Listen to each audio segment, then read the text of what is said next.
La la la la la la la. La la la la la la la. La la la. Behind the scene, my tears fall down. So many things have happened. The years go by and the friends you have for no more. Jealousy and envy. Wow, because you keep on grinding. People wanna see you fail, and although you fall, just move on. Crabs in a barrel want what you have, try to pull you down. Don't wanna work, just wanna take. They also pay on me. The more you hate, I can lift it. Check, check, check, check. How's everybody out there doing tonight? And like I said, I always like to ask everybody how they doing. Even though I can't hear y'all, I can feel y'all. I know you out there watching. I know you out there telling me we okay, we doing fine. So tonight, for the moment, I'm here by myself. I am waiting on my co-host, which is going to be Ro this evening. So I know he's out there listening, and I want to tell him, as usual, you're late. So tonight I want to talk about something that was kind of sparked when the last time that I had spoke to actually Christina McIntyre on her show, Mental Health Talk. It comes on Sunday at 12 p.m. right on this station. We had a conversation, and she was talking about how propaganda in America affects black men. And it's so layered. It is such a layered thing. And so I didn't want to just have like this one conversation on it. Actually, I wanted to expand on it. I wanted to talk about it a little more.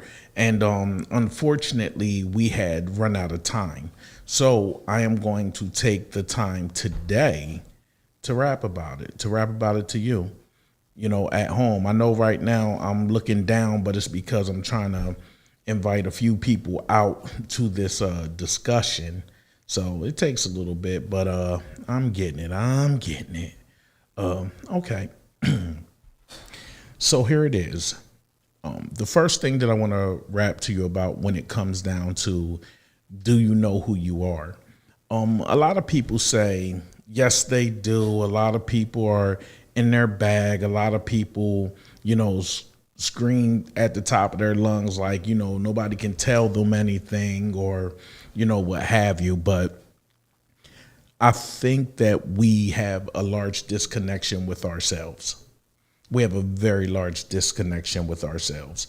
And I think that we've been fooled into believing that we know who we are. But the way that we act, the things that we do, the sense of entitlement that we feel, that's really, truly not who we are. I mean, when it comes down to it, are we nothing more than just sheep in a sense? It's like we do what's expected of us. We kind of do what we're told. And a lot of people say, well, no, I don't do what I'm told. I don't know about you, but I don't do what I'm told. And the honest to God truth is, yeah, you do. You do. Because what's going on, Jerome? We kind of do what we're told because it's what we've been molded into by society. I wanted to also, before I get into the conversation, just kind of open up a little bit and let everybody know that there was just an anniversary that passed by. The massacre on Black Wall Street. And I wanted to play a little something for you guys to listen to. It won't take long, I promise you, but I think it's something really important to hear. This Monday, Memorial Day, marks the 100th anniversary of the Tulsa Race Massacre, one of the single greatest acts of racist terror in U.S. history. In 1921, the thriving African-American neighborhood of Greenwood in Tulsa, Oklahoma was known as Black Wall Street for its concentration of successful Black-owned businesses before it was burned to the ground by a white mob. The violence grew from confrontation at the Tulsa courthouse, where whites had gathered to abduct and lynch a jailed Black man who'd been wrongfully accused of assaulting a white woman. Black residents of Greenwood arrived to stop the lynching. Gunshots erupted, after which the white mob set upon Greenwood for 18 hours of mass murder, arson, and looting that would become known as the 1921 Tulsa Race Massacre. An estimated 300 African Americans were killed, over 1,000 injured. 10,000 were left homeless as the racist mob, some of them deputized and armed by Tulsa law enforcement along with members of the Ku Klux Klan, terrorized the Black population. Airplanes were used to drop dynamite and crude incendiary bombs on Greenwood, ultimately burning over 35 city blocks. Over 1,200 homes were destroyed, along with countless businesses. The actual number of dead will never be known, as bodies were tossed into mass graves or thrown in the river. African Americans in a decade. I kind of wish that y'all could see some of the pictures that's related to that story. I wish you could see some of the pictures and, you know, some of the images. And man, let me tell you, sometimes I sit back and I feel like you have to give things a moment of silence, but even more so, it has to be a moment of recognition. We don't often give recognition to the things that need recognition. And I always say that we understand words differently. So most people think recognition means something good. It can be attached to a good situation. It could be, you know, attached to a bad situation. It just simply could. It's just kind of like the way it goes. I look every day when I walk out the door, I look around my neighborhood, I drive through the city, I see so many things that I wish I can change. And people always say, oh, well, you know, the change starts with you. The change starts with the first person. The change literally starts with you. So people say. And I used to buy into that a long time ago, but I realized something. And I told this story once before, and I hate to always tell so many of the same stories, but so many times that things happen, it just reached back to an experience that I had, and I can't help that. So people say, be the change you want to see. When my daughters were going to school, I told them about fighting on other people, about getting into physical altercations. I tried to arm my daughters with like so many ways of getting out of physical confrontations with other people. Hey, how nice of you to join us this evening, bro. But let me tell you something. I raised my daughters to be the change I wanted to see. The problem is the world wasn't ready to change with it. The world wasn't ready for that change. And a lot of times we have to teach our children how to survive. We have to teach our children how to live in this world that they were bought into, because they didn't ask to be here. They definitely didn't. So many things are off the chain anymore. Let me explain something to you guys. Anymore, when I look at where I live and when I look at the people that surround me, my brothers and sisters, my extended brothers and sisters, so many people are affected by what they see on TV or what they hear in their ear, but they don't realize that a lot of this stuff is, I got you. a lot of this stuff is literally like propaganda. I've realized that, you know, something, it's never about black and white. I think Ro just figured out he gonna be as disruptive as he possibly can be. You know, it's never about black and white. It's literally not. You know what I mean? To me, when I look at things as a whole, and it's easy for somebody white listening to me to think that what I'm speaking on today is along some racist stuff, but it's not. I promise you. You know, I really do think that 1%, in order to hold on to their 1%, they divide us. They divide us in as many categories as they possibly can. Case in point. So when they used to bring Africans to America on slave ships, they used to put people next to each other that didn't speak the same language because they didn't want them plotting to overthrow the ship and gain their freedom. You got what I'm saying? They divided them by language. You got what I'm saying? Division is strong. And you don't have to be the purveyor of division. You just got to be a part of it by being divided. And as long as we believe in the division, things get worse. I talked to somebody yesterday and they was telling me how, you know, white people were devils, and I'm listening, and the way she spoke from the heart, and she truly felt that way. But I know so many like white people that's like not. See,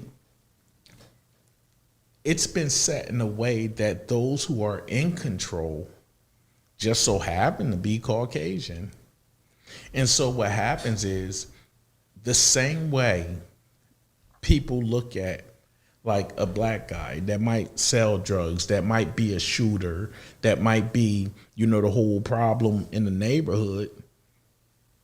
The same way one person looks at him and throws that label on everybody, I think is the same way that in our community, you look at the things that, you know, some white folks do and you just blanket it out onto everybody. But it doesn't help when, you know, you hear some of the things that come out of people's mouths. It doesn't help. But the important thing to know is everybody don't feel that way, you know? So I was talking about the propaganda like against like African Americans, you know, that typically gives people their viewpoint on who we are. You know, it helps paint the picture that other people see when they look at us. You got what I'm saying? Like how people think that you're automatically dangerous. Hell, it's people that won't come to where I live at because they think if they come down here, like as soon as they cross the city line, they're going to get shot in the face or something. I don't know.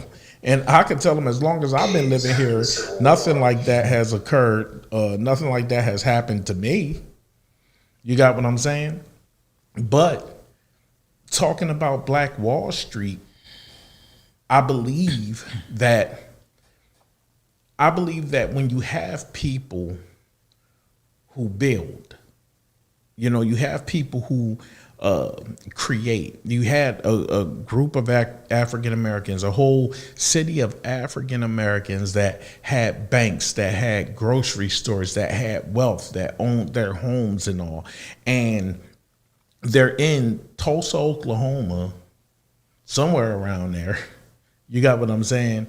And the people outside of that community that may have struggled for jobs and things of that nature and already had this hatred in their heart come and not only burn down a whole community, but kill over 300 people, injure over 10,000. Man, that is like ridiculous. And my grandma would say something like, well, that ain't nothing but the devil. That ain't nothing but the devil. You know what I mean? I don't want to... Do you see that as my perspective on the situation, like you were saying, your friend, about some people get so vested and so deep, they do see a lot of like all white people as devils and things like that. And I always do the same thing like you did. I explained to him, like, listen, it's the same way they seen us. Yeah. If that's all they see. You know what I mean? For instance, if you watch TV and if you That's watch all you see. movies, back especially in the 80s, the 90s, the early 90s, Yeah. you had Juice, Boys in the Hood, all this stuff. They even did the spoof making fun of it because it's like y'all literally don't just drink your juice while in don't be a menace while drink your juice in the hood Yeah. and everything like that. And because there was nothing but negativity in there. You know what I mean? The chick had 7 kids by 7 different men and all this other stuff. The Yeah. black chick. And then you get something like Clueless. I watched everything. Yeah. Can't hardly wait. I watch all the type of shows, and you just see, you know, white kids getting drunk and turned up. You have like Yeah. the 2 token black people, Well, I mean, they and even all got that the stuff. whole- So it's like, you know, it's kind of, you get the perspective. If you only in that nice neighborhood, and every time you watch a movie, and you're like, oh, I want to see, you know, people talking about this movie, and you get a culture movie, black culture movie, and it's nothing but violence and nothing positive. Yeah, nothing but negativity. Negativity in there. You know what I mean? I mean, Yeah. you did, you know what I mean? You had the Harlem Nights, your Rage in Harlem, then you had the other Well, see, situation. But it's only minor. but that's Some of those. that's propaganda though. Like people don't understand that that's propaganda. As much like black exploitation was back in the day, it's all forms of propaganda because Yeah. what it is you have that, like, okay, as kids we'd watch Bruce Lee and we'd go outside and we Bruce Lee. You watch Rocky and everybody want to argue about who Rocky. Rocky's some Italian white man. and we all black. Someone, no, I'm Rocky, you're Apollo Creed. You know what I mean? Just because Rocky was the hero. Rocky inspired you to want to be that. Rocky inspired you to want to do that. And this is what I'm saying. The way that those movies affected us as we sat there and watched them, the way that they affected us, the way they made us feel subconsciously. You walk away feeling good. Even sometimes when you listen to music and shit like that, yo, let me tell you something. Music can put you in a space. So, in saying all of that, what I'm trying to put down is this. I submit to you all this. Movies and music anymore is propaganda. Which they say is run by the devil. Yeah, well, you know how And the it goes. Bible. Yeah, well, at the end of the day, once again, So- it's a way of division. It's very divisive to show the most negative in everything. Let me tell you something. It's very rare. Well, I don't even want to say very rare. I can almost say that I've literally never seen a movie where the black people was rich and, you know, they going out to the Hamptons and all of that jazz. And if you saw a movie with a black person in it that was kind of sort of well off, they were normally the token. The Carltons. Yeah, they the token black folks. Now there was a couple sitcoms, of course, the Bill Cosby Show. I don't know so much. I want to say Family Matters, but I don't want to say Family Matters because it wasn't like they were rich. You know, the dad was a police officer in Chicago. The mother worked at a clothing store, I believe, like a tall building. I think she used to work the elevator and then kind of like moved her way up. You got what I'm saying? So they weren't like well off. They were okay. Right. You know what I mean? So They were relatable though. The closest Yeah. relatable I mean, besides the Parenthood. Stefan. of, Oh yeah, the Parenthood. And then you had the Parenthood, and I really can relate to that. You know what I mean? It's like, you know, very too successful, speaking their mind and stuff like that. The Huxtables, I'm not saying they're not relatable either. No, because everybody don't have a I mean, you have the doctor and a lawyer. Yeah, but the whole And thing black, is, and so it's just like I can relate to it, but then it's like, you know, with the majority of the black community, could they fully invest? I mean, I'm not saying it doesn't happen. Yeah. It can be. Yeah. But let me tell you something. Not doing it. So when I was a little kid, we struggled. I slept on the floor before. My mom had 9 children. We lived in a 3-bedroom home. I mean, do the math. Do the math. You know what I mean? So the whole time we had one sister, and my sister had her own room. So do the math. You know what I mean? We slept anywhere we can find a place to sleep. The couch, the floor, you got what I'm saying? So what I'm trying to say is, as a child, that's how I lived. But as an adult, I don't live that way. My children don't know what that life even looked like. They couldn't even tell you. Like, I don't feel represented on TV. I feel like most of the stuff that I ever see on TV is propaganda. Once again, you know, it's either the loud ass black woman that's doing the chicken neck joint, the rubber neck, you know what I mean? It's the hood boy, you know what I mean? That's, you know what I mean? Y'all motherfuckers. You know what I mean? It's always something. And what people don't realize is, if America has about 12 to 13% of its population being African American and 70 some odd percent being Caucasian, let me tell you something. There are places black people do not live. And if there's places that black people don't live, and y'all might be looking at me like, oh no, black people everywhere. That shit ain't true. I've met people in the military. I met people when I was in the Marine Corps that had never met a black person in real life to have a real conversation with them or anything. Never. And then you wonder why, if you move into a neighborhood that's a white neighborhood, quote unquote, it's a white neighborhood, why all of a sudden they damn near feel threatened? Because all they see and all they know about black people is what's on TV. It is propaganda. It's propaganda. Oh, you don't want these Negroes coming to your hood. You don't want these Negroes living next door to you. Oh, next thing you know, they're going to be playing all rap music all loud and raping people and popping out 50 kids. I'm telling you, literally. But let's not just look at that angle. This is literally, the media is one of the best tools on dividing us, because everybody believes what they hear. Everybody believes what they see. Look at all them people watching Fox News. Now, let me tell you something. If you don't know half them people are crackpots, I don't know what to tell you. Literally, they say the craziest stuff out their mouth. And I sit back and think to myself, like, what?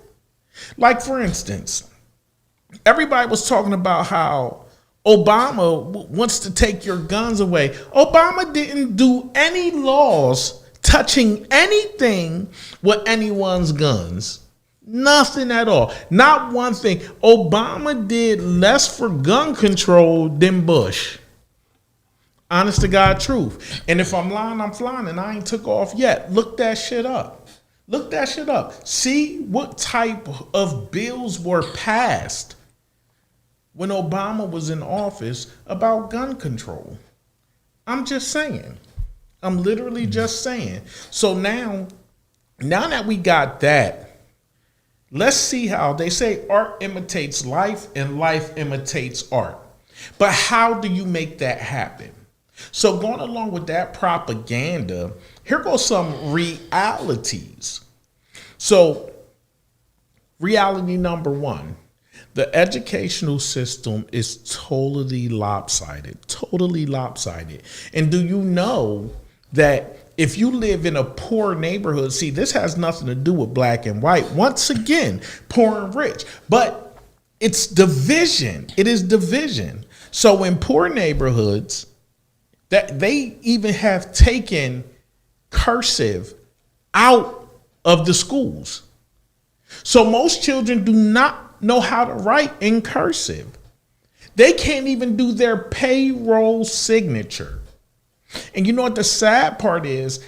I had the privilege, I guess, to see that in action. When I've taken a couple young people places because they had to do something and they went to go sign something. And they don't know how to do a payroll signature. They just don't. The technology is off. In most white school districts, you getting iPads and stuff. Man, this pandemic happened. Everybody got a shitty ass Acer. All them kids got Acers. What type of shit is that? So once again, then all of a sudden it was like, well, you know, so many people who don't have access to the internet. And so now all of a sudden, oh, we got to do these safe spaces or these hotspot zones so the inner city kids can. But nobody stops to ask, why is that problem? But you know why nobody stops to ask? Why is it that so many people did not have internet? Because they can't afford it. Because African Americans get paid the least amount of any other race in America. Any other race in America. That's ridiculous. And here you go. I was talking about this Sunday with Christina. The infant mortality rate. African Americans have 2.3 times the infant mortality rate as non-Hispanic whites. 2.3 times the infant mortality rate. Now, this is, it doesn't sound really, really bad, but let me make it sound bad. I'm going to tell you the truth, and the truth is going to make that 2.3 sound horrible. If African Americans make up about 12 to 13% of America and Caucasians make up 70 some odd percent of America, then why do African Americans have a 2.3 infant mortality rate? Our babies are dying very fast. But why is that? Why is that? You got what I'm saying? Why is that? Then they have reason. Oh, let me tell everybody. I pulled my information from the U.S. Department of Health and Human Services in the Office of Minority Health, and so you can actually look this stuff up. It's minorityhealth.hhs.gov. It's a government website. So these aren't my numbers, and I'm not making anything up. You got what I'm saying? So the cause of death by rank, here it is. Low birth weight, congenital malformations, maternal complications, accidents, and unintentional injuries. The African American death rate for accidents and unintentional injuries. Y'all ready for this? 70.8%. For white folks, 2.3. Sudden infant death syndrome, African Americans, 69.7.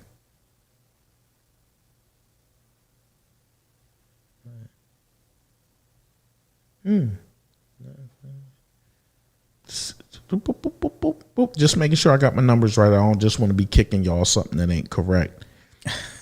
2.0, is that correct? Make sure I'm reading this right. Let me tell you something. And this is why a lot of black people don't even trust hospitals. You got what I'm saying? Literally is why most people don't trust hospitals. Mortality rate per 1,000 live births. Let me tell you something. You look at these numbers. I know I got quiet, but sometimes you look at the numbers and the numbers just, they give you a headache. But the question once again is how can we make up 12 to 13% of the population and our infant mortality rate is so much higher? And it could be somebody listening to this, and you know what they'll say? Let me tell you what they're going to say. Oh, that's because they crack babies. Does anybody do crack anymore? I don't know. I personally just don't know, but you don't really hear about it much anymore.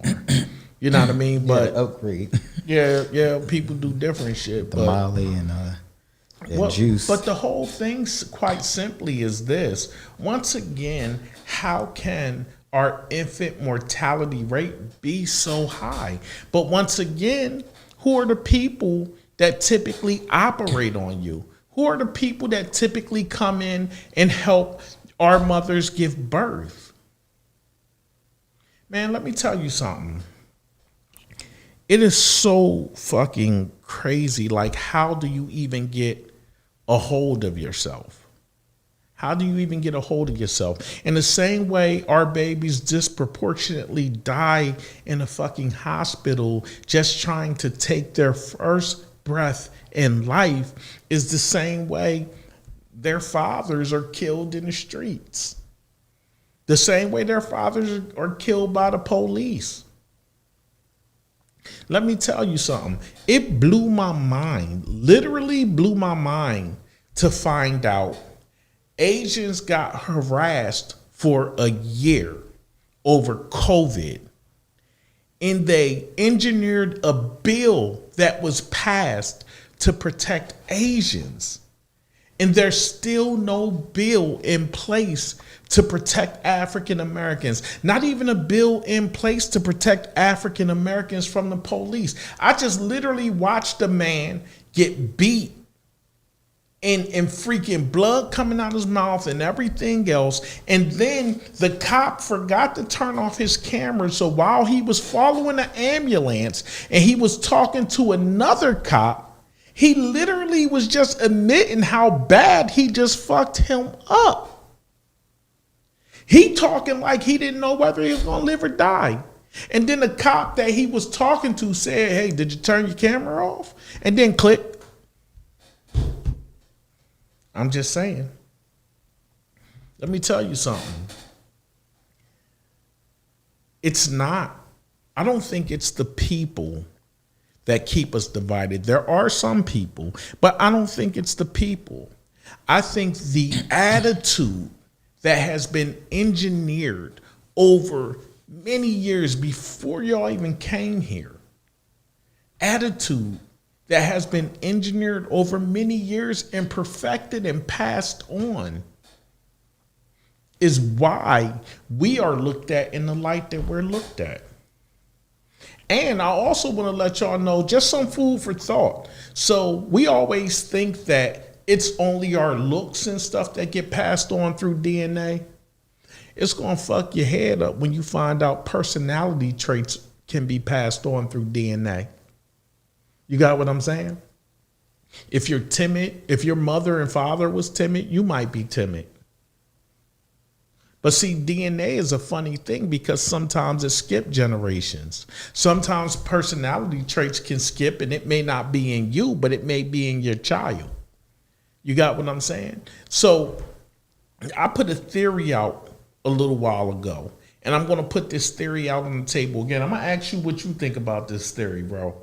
I'm going to ask y'all at home what y'all think about this theory. We're about to start reading some of these comments too. I know I'm running my mouth, but I'm just kind of blown away because just the amount of, it's so layered. All of this shit is so fucking layered.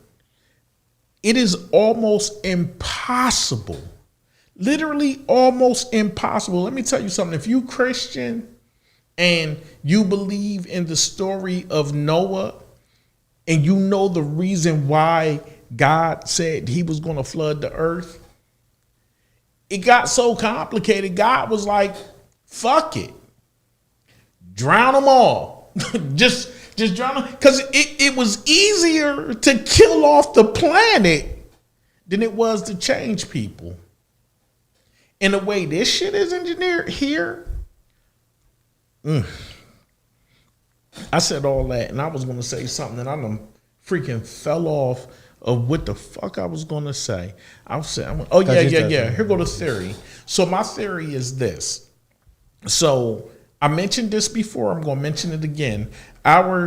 Recently, it has been discovered how to download information to your DNA, to use your DNA as a storage device. If you don't believe me, look it up. And I always tell y'all, don't take my word for it. Find the answer yourself. So once they start, if they can, the way it's written is that the whole internet can be stored on your DNA, one person, but that's how much stored your DNA has. So many petabytes. I didn't even know what a petabyte was. I heard of a terabyte, but petabytes, and a small section of your DNA can hold petabytes of information. I literally did not know that. I found that out because I like educational shit and I'm a little bit of a nerd. I can't help it. Now, if this be true, what's to say that your DNA does not hold everything that made your ancestors, even fucking memories, characteristic traits, not just looks, not just the color of your eyes, not just the shape of your face or the thickness of your body, but what if? What if half the time we have dreams? What if our dreams are merely their memories replayed? Because sometimes you dream about shit and you be like, what the fuck? And let me ask you a question. Have you ever stood in front of a mirror in your dream and saw yourself? I haven't. Have you? I haven't seen any mirrors in a dream, period. Exactly. But for something to be so prevalent in life, it's something you never see in a dream. So how do you know you're even looking through your own eyes? And the only reason you know it's you is because you're seeing it. But sometimes you feel like you're even outside yourself and you're watching what's going on. So what's to say? It's just a theory. What's to say? What do you think about that? When it comes to dreams, it's weird because everybody, with me, like I said, with the mirrors thing, I think you was talking about it, and I was thinking about it, it's like, you know what, I never remember seeing a mirror. Yeah. And even if I do have a dream, but I wake up in my room, I don't keep mirrors in my room. But I never make it to the bathroom. Bathroom has a mirror. If I go anywhere that has a mirror in a room, mm-hmm.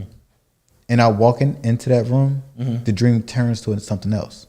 Mm. But then there's also times where I know I'm in a dream. And I'm sitting here like, okay, I'm in a dream. So I'm going to go and turn up and do this and that and the other. See, so I would never think that. What is up with that control? And I'm like, well, it's because they're saying that we only use, 30% of our brain. You know what? So I'm like, well, wait, is it saying that I'm using more of that percentage than the average human? And why? I'm in a dream and realize I'm in a dream. And I'm just walking around doing whatever. I'm like, okay, well, I know I'm in a dream. I'm going to do this and that. And blah, blah, blah. Well, the odd part for me is I never fucking know I'm dreaming. I only know when it's a good dream and I wake up that I want to get back into it. And when it's a bad dream, I don't want to go back to sleep because I don't want to pick up where I left off. But I'm never aware that I'm dreaming, and whatever is going on in my dream is real to me. But the odd part about everything is nobody knows for sure 100% why we dream. Nobody knows. Now, back in the day, they used to say it was a spiritual thing. It's a spiritual thing. You getting messages in your sleep. You got what I'm saying? But nobody, no scientist, no doctor, no psychiatrist, no therapist, nobody in this world knows why we dream. And even when they said we only use however many percentiles of our brain, the honest to God truth is your brain lights up with activity for everything. They just don't know. They haven't. They have named the parts, but they even recently found a new organ in our bodies, in our brains. I know y'all probably like, you full of shit, but I promise you, look it up. Look it up. Let me tell you something. If I wasn't so fucking lazy, I would write down everything that I learned and pass it along. But the truth of the matter is that that's probably all I would fucking talk about. But it's the same thing also we was talking about the alien, the UFOs, aliens. I been knew that. There's no way that we the only people is living. Yeah. They say that water is the basis of life. So if you're telling me this other earth over here, this other world has water on it, whatever that water produces will withstand the gases or whatever is on the earth, standing with here. So we it's assume that life is going to look like us if it's somewhere else, or we assume that life needs everything that we need. Let me tell you something. Everything that's in us is in the universe, and everything that's in the universe is in us. So at the end of the day, it could be something out there that breathes nitrogen or and very little oxygen. Right. It might be something that breathes carbon monoxide or carbon dioxide. Like, we don't fucking know. We don't know. It's the same. I mean, it's very simple. It's the same thing with fish and water creatures. They breathe underwater, right? That's why I'm like, if they underwater and they die when they come up into the air, then that basically explains the rest of the universe. Well, let me tell you something. This is the honest to God truth. If you don't believe me, once again, look it up. This is what propaganda looks like. I'm really going to put it out there. This is what propaganda looks like. So they told us that the earth, the core of the earth is molten lava. That's what they say. It's molten lava.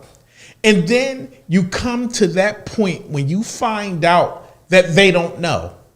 That's just an educated guess, because we've made nothing that can drill to the center of the earth. And I believe the farthest that they have drilled down into the earth is maybe, I wish I had this information in front of me. It is maybe, I want to say about a mile, maybe 3 the most. But that's as far as they can go. Let me tell you something. This earth is 75% of water, 75% water. And we've only explored 5%. 5%. Nobody knows what's in the ocean. But once again, these are the same people who tell us that Christopher Columbus discovered America. And then continue to perpetuate the lie until they can no longer do it anymore. They tell us, oh, it's no such thing as UFOs. And then once they can't perpetuate the lie anymore, then the truth comes out. You got what I'm saying? And this is the sad part. It'll be so many people saying, this is happening, this is happening. And if the government says it's a lie, then, they get backed up like a motherfucker. Let me tell y'all something. There is a place in New Jersey. I cannot remember the name of it to save my life. I think it might start with a B. I think it's like Bergen or something like that. I can't recall it. But this place in New Jersey apparently has the most UFO activity in America. And I had no clue about it. And as a matter of fact, in this one city, they have this round, like, tenement building, and apparently, I don't even want to get into it because you're going to say, oh, you're crazy, but they got newspaper articles about some craziness that happened out there, and it was so many freaking witnesses and so many people that it couldn't be denied, but the rest of the world ain't really hear about it. It's obscure. It's an obscure fact. You got what I'm saying?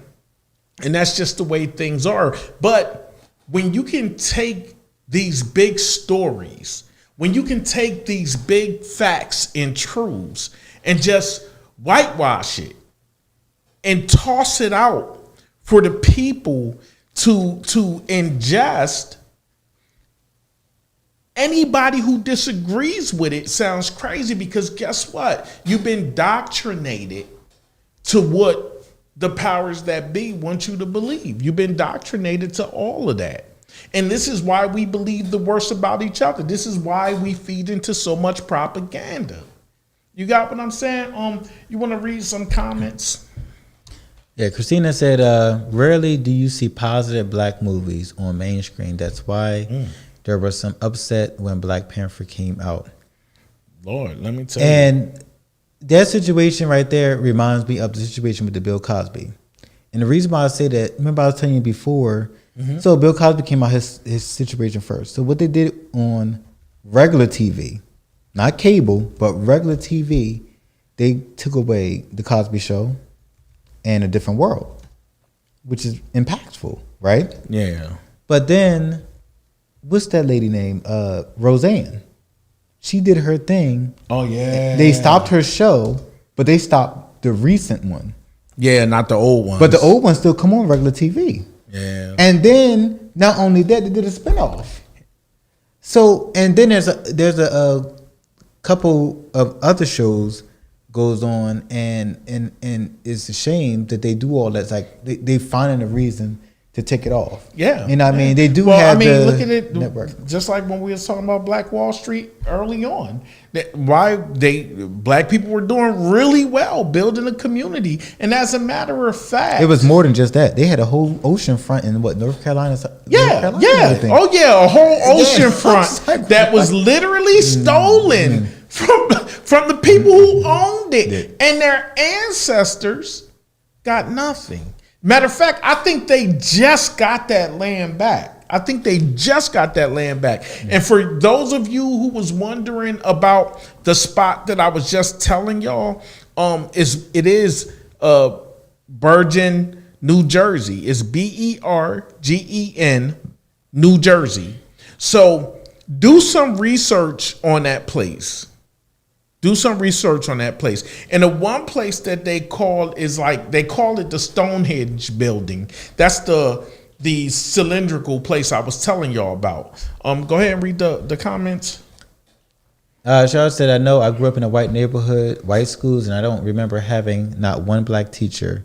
Minimum black kids were in my class. The only time I saw black people were at church if my family had a gathering. And then she said to Jerome, the way it was then is the same now. They limit blackness like it's a disease they don't want to spread. He said, sound like it's my high school. Hold on 1 second. I just looked this up.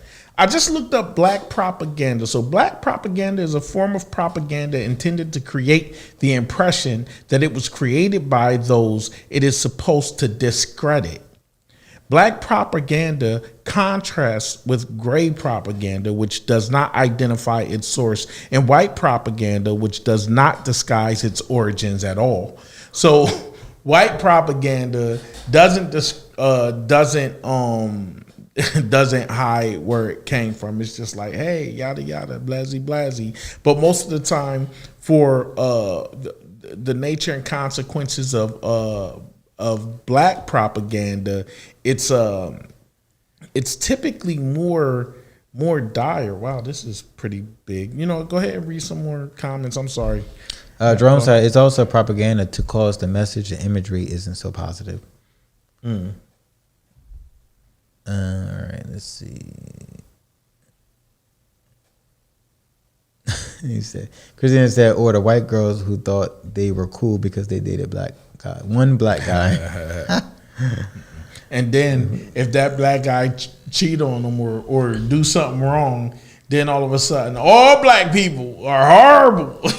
I mean, that kind of sucks. Like if you grew up in a neighborhood with no black folks and then you go somewhere and you go to the store, or even when you go to the store and one black person come out loud and then they end up stealing something, like, oh, well, I knew that was going to happen. That's what I saw on TV. And and then it's vice versa though, because, we would think, people thought the white kids in the suburbs were crackheads. And their movies was like that. They showed on their movies that them being crackheads, but they was taken care of and everything like that. Like, oh, okay, it's good. The white girls, they got pregnant, they got the abortions and stuff like that. But they show all that on TV, and I was like, well, damn, that's crazy.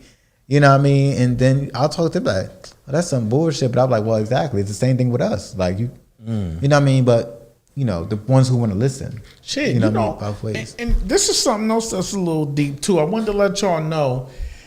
So the reason why they made so many breakthroughs in treating cancer, I don't know if y'all know this story either. It was an African American woman who had special qualities about her blood and special qualities in her flesh and everything. And what is her name?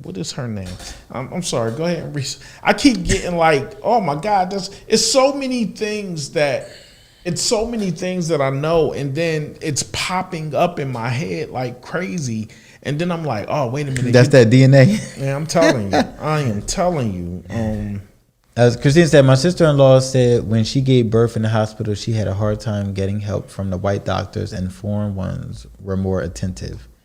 Well, they oftentimes they'll be meaner to African American women. I've heard so many horror stories about them not even wanting to give them anything to dull pain or anything, or making them wait so long before they even got anything, and that's crazy. And that's why it's like, you know what I mean, when you have kids and stuff, like, you got to have some type of support system, or have, you know, she have to have that father there and things like that, because if nobody's there, they just gonna be like, oh, okay, here's another single black woman about to have this baby, whatever, and that thing, crazy. Let me see. He said my wife used midwives instead of a doctor. Yeah. Oh, Tommy. Yeah. Yeah. Let me tell you, a lot of people go towards midwives, and let me tell you something. I don't blame them. He said Christine said my uncle has an old news article that was put out by the KKK years ago. One's about to eliminate the black race. They had it on TV the other day. They said 2015 they go to that place in America where they hold up the flag and do that. They said 2015 was the most recent. Let me tell you something. What the fuck? I seen. So I want somebody to make sense of this to me. So the KKK been screaming nigga, go back to Africa for so damn long, right? For forever, to this day, right? And nobody has flipped out the way they flipped out when people said Black Lives Matter. I mean, compare and contrast, if you will. Like, Black Lives Matter. Go back to Africa. Use sand monkey. It blows my mind when you think about the KKK or neo-Nazi groups, and you look at any group that ever tried to do even look at the Black Panthers. Look at the Black Panthers. They were actually crushed by the fucking government. Like, how crazy is that? They were crushed by the government, but the government is not crushing the Ku Klux Klan. You know why? Because I guess they got freedom of speech somewhere and nobody else does. I mean, you tell me. Ask yourself what's what. But in a way, I think that privilege that's given to them is also a way of division. If you have two kids and you give one something and not the other, if you favor one more than the other,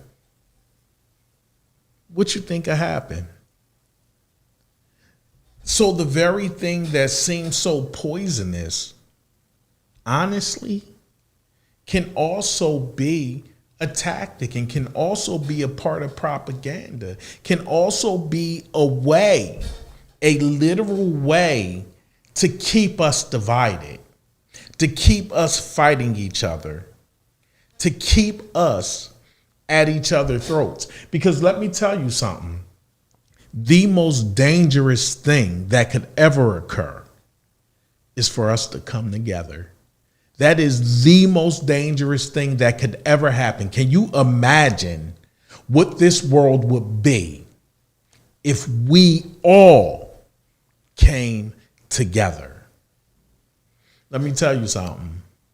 Every race holds a key that the other race doesn't. That's why when they come together, that's where we step into the new world in the future. But everybody have to work together because every race holds it. Because every culture does this culture does that. But you're like, oh, you know what I mean? Just like putting something together, you're like, oh, well, do this, oh, do that. and oh yeah, we do it this way. So how about you try this and things like that? And this other race come up and do that, and then now you done made something extraordinary, but at the end of the day, it's something bigger. That's like they finally announced that there's UFOs and all that stuff. There's something worse out there. I mean, y'all, I know what's the name of the movie we call it Independence Day, whatever. Yeah. And at the end of the day, these motherfuckers throughout the world had to work together.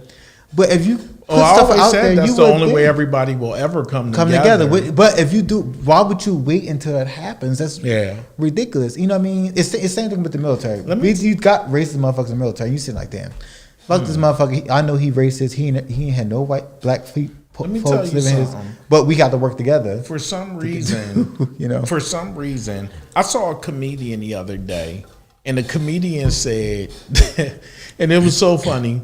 The comedian said, and I wish I could remember his name, was a white guy. He said, white people invented taking credit.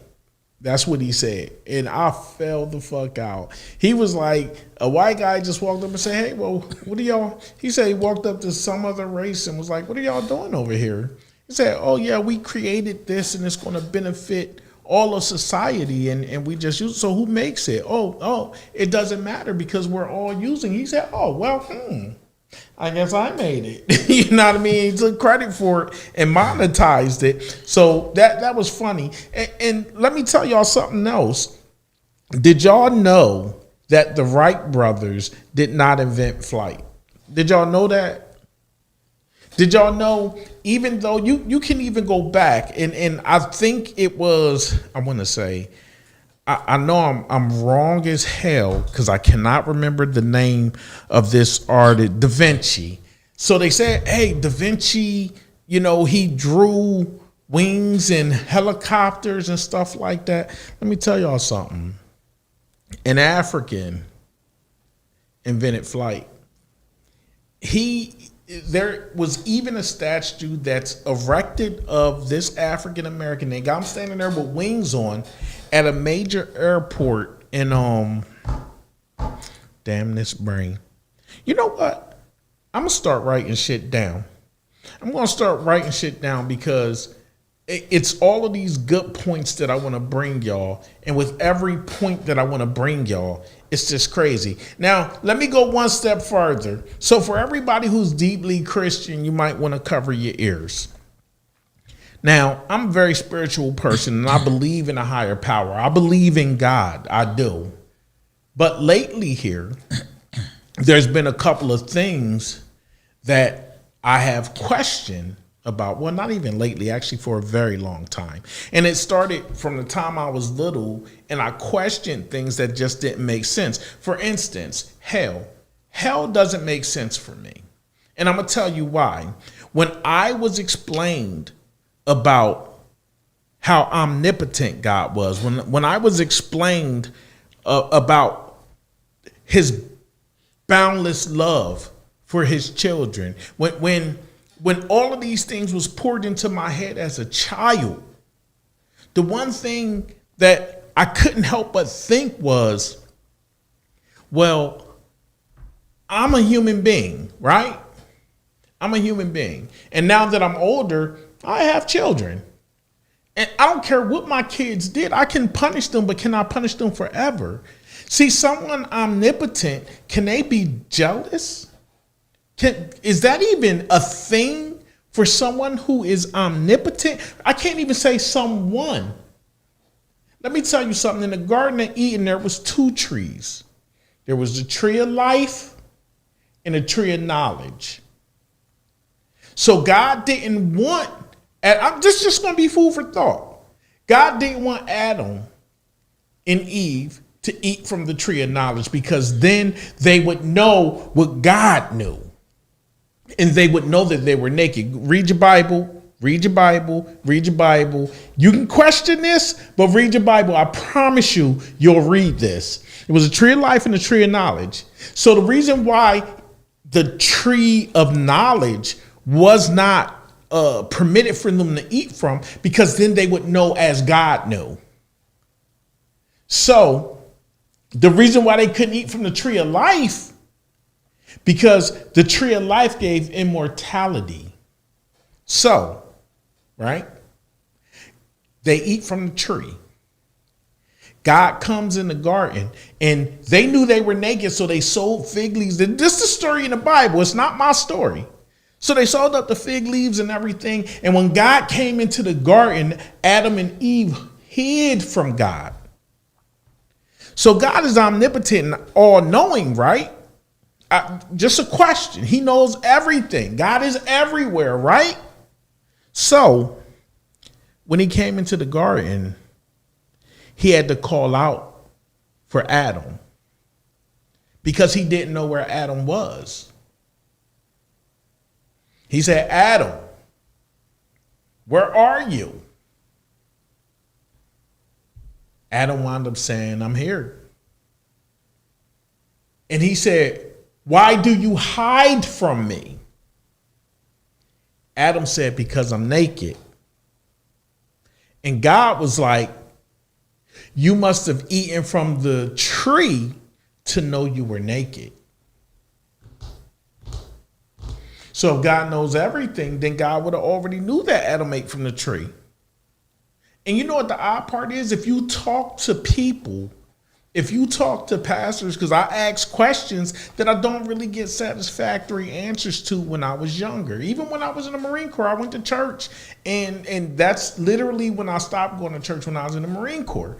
Because I'm trying to figure out, and you just can't take people's word for it. It's like, how many people ascended, did not die, and every time you hear about somebody ascending, which was only 3 people.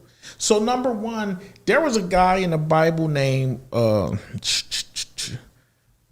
forgive me for butchering his name. I want to say Melchizedek. And so that's his name. I didn't make it up. So the whole time they say that he had no mother or father. He had no genealogy. This is literally in the Bible. I personally read it myself in the Bible. He had no genealogy, right? And he was outside of, let me tell you something. Jesus was, what do you call that? Not a priest. Jesus was a priest of his church. Now, you might say, oh, that's impossible. Let me tell you something. It's very possible. Look it up. So then it got me thinking like, well, damn, if Jesus is a part of his church and he was higher than Jesus, he was allowed to do something that other people weren't allowed to do. And he didn't have the tithes. Tithes is not a God thing. Let me tell you something.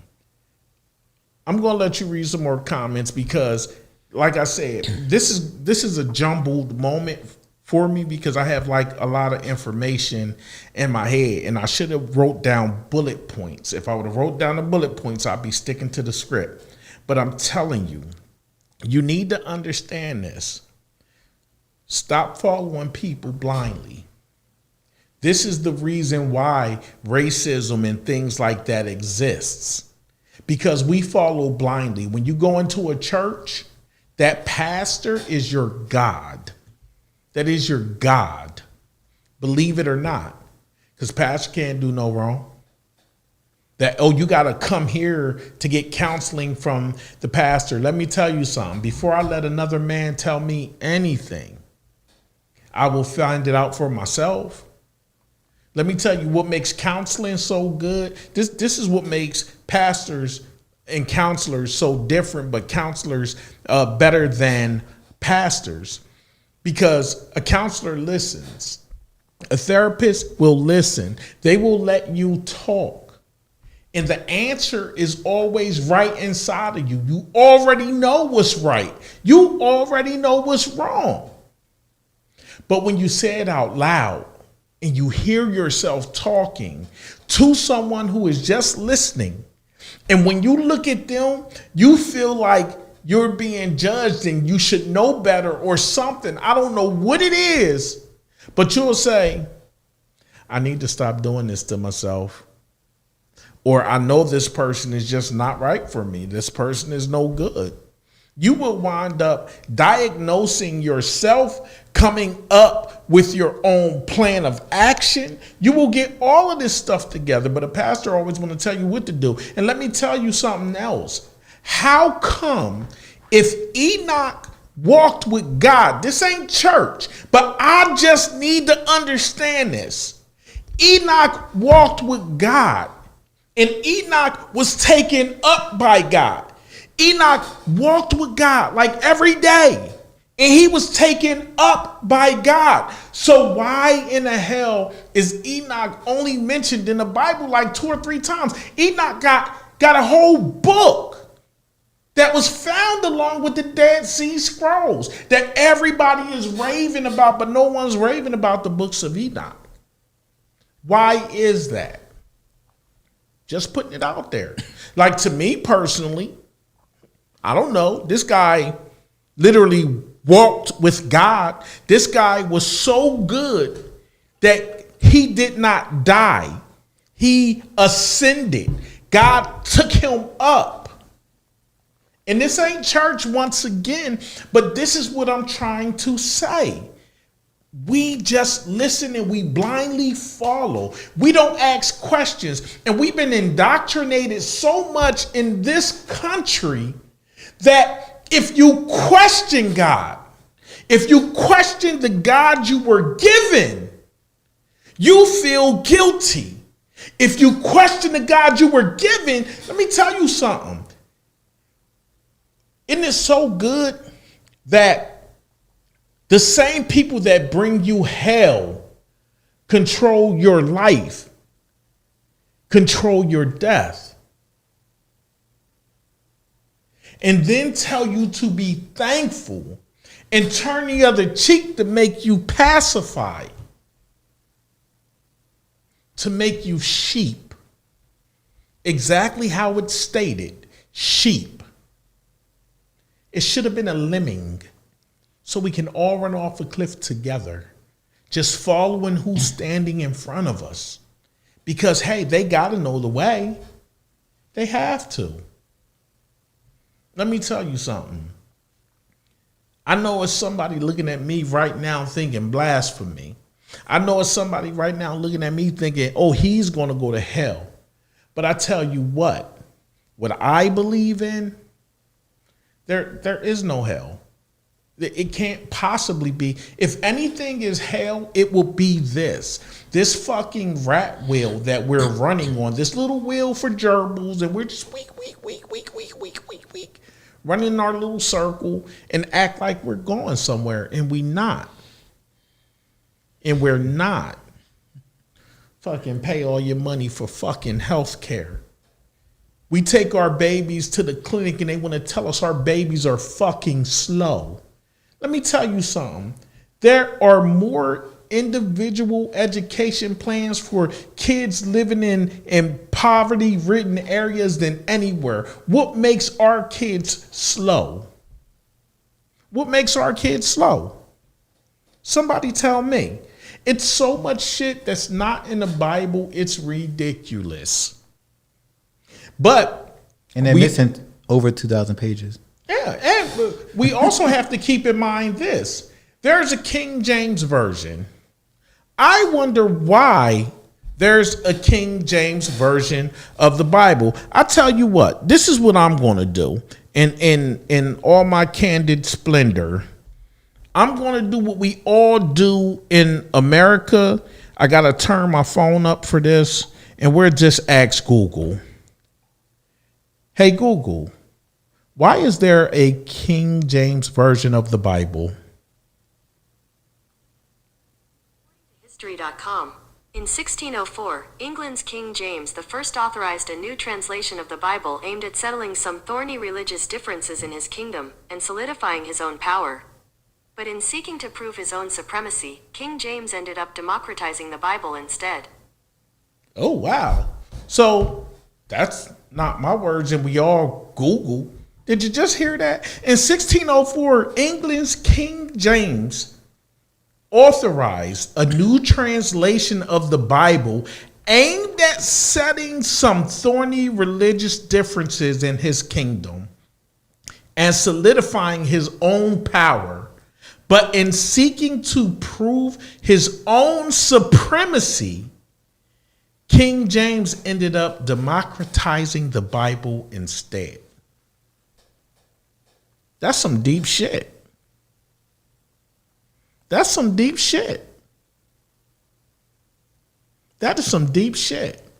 It's just like we've been taught that Thomas Edison invented the light bulb. He didn't. I'm just going to put that there.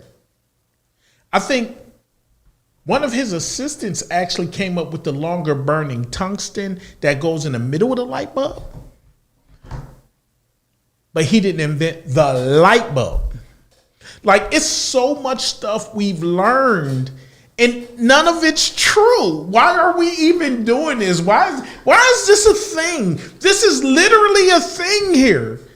And we go on every day living out these lies and living by these lies and teaching these lies to our children. And we pass on the propaganda through word of mouth. We pass this shit along like it's candy. Let me tell you something. I'm gonna take a breath. Can you read some more comments? Scroll down. I was wondering if it was gonna be right about it. How you said just wondering when I was gonna I show might up? know. We had some good comments here. You want me to Okay, yeah, read the comments. We got a lot of comments. Of course we don't. Of course Go we up some. Go up some. Dog, But- you but- was right there from Hulu, from Tom Malloy said. It said Hulu has a show called Sugar Queen. I like it. And then Jerome said you can't even do that now, though, road. That's cultural appropriation, but you know, whatever you're talking about, I don't Da remember Vinci what it for is. sure, because we was talking about the flight. Right. The The Egyptian and the gods. Queen, I don't know how to pronounce it correctly. Imhotep. And I think she actually dressed as a man. I think. I would have to look it up. Christina said hell exists because we had created it to be so. Hell is earth, bottom line. They in the Bible they're talking about a new heaven and earth and all that stuff. That means that what we on right now is basically going to turn into the hell. And the church said the more you learn, the more you realize that life as we know it becomes questionable. Church is a business. Yes, because these motherfuckers are collecting on that PPP loan. Like, Oh, this is interesting. Jerome said sounds, and this was about the God coming into the Garden of Eden. So Jerome said it sounds like a parent catching their kids doing something and watched, but playing dumb to teach the lesson. So I'm just going to stick a pin in that real quick. So also, within that story of the Garden of Eden, when God tossed them both out of the garden and said that women will have the pain during childbirth and men will have to work the land and the snake will forever bite at the heels of man and man will forever step on their heads. He actually set cherubs to guard the tree of life and the tree of knowledge, and also put a swinging sword, I want to say, to block the path of getting back into the garden. Now, this is what I don't understand. Your God, why does the garden need protection? Why couldn't God just say, the garden will be in heaven now, you'll never reach it? Well, Like, why does it well, need I protection? can answer that. Answer Back in that. the day when I asked questions about the church as you were, Yeah. and I would ask questions, but it's like, and I would think about, okay, at the end of the day, the answer is it was a test. It was It a always comes down to a test. Every time you question something the church couldn't Yeah, answer, yeah. it was a test. It It was like always God is. was testing them. God, because Yeah. I'm like, well, what was the problem with the Adam and Eve with the eating the apple? Let me tell you. And well, that was the test for her. But then okay, so what about the thing? Oh, that's a test for him to see if she's gonna listen to. But Eve, this is what I Adam. don't I'm get, like, though. what the heck? I'm If like, once it always again comes we're down to a test. talking about So- God, so we can't look at God through the eyes of man. See, everything we can't look at God through the eyes of man. So everything you do is imperfect. There's nothing perfect you do. And if there's nothing perfect that you do, then let me ask you a question. If you saw your child doing something that would hurt them forever, forever. Hell, if I mop the floor, I don't want nobody stepping on it till it's dry. If I knew my kids was going to do something to hurt them forever, I'm not going to let them go through with that. And I'm imperfect. I mean, God could have simply, bam, he could have tested them and said, I just wanted to see what you was going to do. Like, one of my daughters had a problem in school one time with her behavior. And I went down to the school and I stood in the doorway just on the side and I'm peeking and I'm peeking and I'm peeking. And I saw her sit there and rip a page in her book. I came right around that corner before it escalated, before it got somewhere bad. I came right around that corner and I nipped it right in the bud. So that's all I'm saying. Wouldn't God just nip it in the bud? Wouldn't you? And you're imperfect, or maybe the perfect thing to do is just let people destroy themselves. At that point in time, who was in hell? So willingly, you would let a situation be created, and you're omnipotent. You're God. Like, you're God. I don't even know how else to say that. Wait a minute. Okay, so I can never make it through the Bible. Only the first 10 pages and that's it. You like, because I have too many questions. And everybody be so they talking about the hell thing though. So where was hell at that time? Was there hell? Well, I'm sure it was there. Because they said the devil was the angel and all this other stuff, and that's why I'm like, I'm not saying there's no higher power, but it was like it doesn't make any sense. I'm like, when all this happening, because there couldn't been none at the time. When I look at things, okay, so when I look at things, if human beings and I once again, this is not church, but these are just questions. So this is my question. Yeah. So if human beings are supposed to be the ones with free will, then angels don't have free will. They follow commands. They have to follow commands. And so the story of Lucifer, which means actually like light bearer, you know what I mean? With Lucifer, I guess he was trying to be prideful and better than God or something.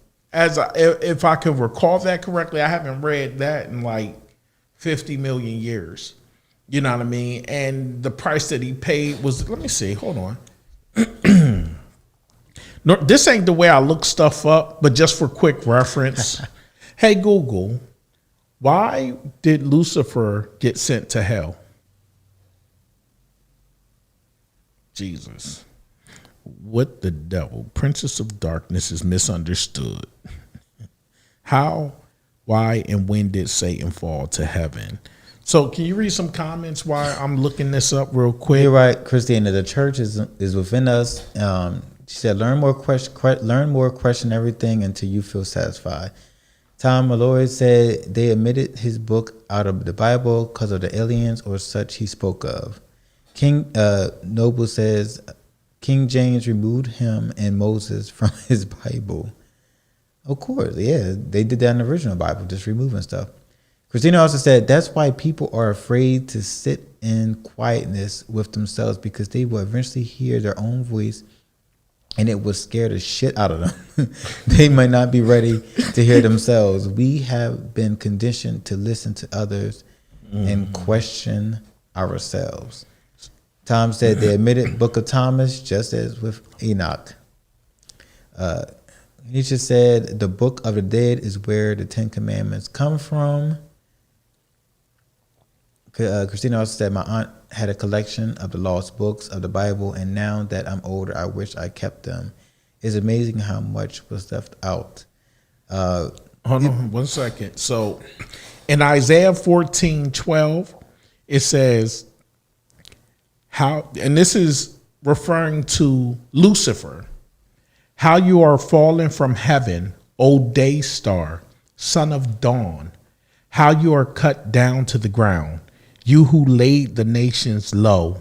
You said in your heart, I will ascend to heaven above the stars of God. I will set my throne on high. I will sit on the mount of assembly. I didn't really want to get into the whole thing. I will ascend to heaven above the stars of God. I will set my throne on high. I will sit on the mount of assembly in the far reaches of the north. I will ascend above the heights of the clouds. I will make myself like the Most High. Now, how you have fallen from heaven, morning star, son of the dawn. You have been cast down to the earth. You who once laid low the nations, you said in your heart, I will ascend to the heavens. I will raise my, it's just repeating what he said. I will ascend above the tops of the clouds. Boom, boom, boom. How art thou fallen from heaven, O Lucifer, son of the morning? How art thou? I told y'all he was the light bearer. You know, that's why they call him the son of dawn, and he laid nations low. It actually sounds like he took part in creating the earth when you read the words. For thou hast said in thine heart. And the big thing is this. So they said his big thing was pride. And he was saying how, you know, he would sit above the stars of God. And this is why God cut him down, you know.